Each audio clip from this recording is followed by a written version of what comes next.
Omulabi waffe omulungi ali ku channel yaffe eno ey'okulima n'okunda Uganda. Mwebala ba subscribinga ate era mwebala ba likinga ku channel eno. Abantu mwenna bali mu Middle East tubaagala nnyo.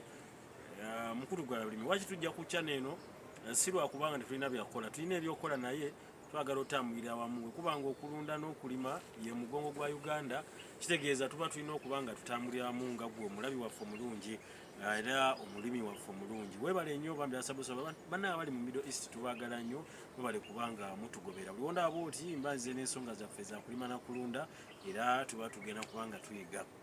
Tuddayo ku paati yaffe ey'okubiri ey'ekitooke. Ekitooke kyaffe omaze okukisimba, jjukire twakomekereza nga tumaze okukisimba. Ekinnya tutaddemu manyu wagutaddemu tayiso tukitadde mu kinnya. Bw'oba okitadde mu kinnya eno paati nno yakubiri. Bw'oba omaze okiteeka mu kinnya ekitooke ekyo ntokikkatira. Ekitooke kino okukisala olina okisala nga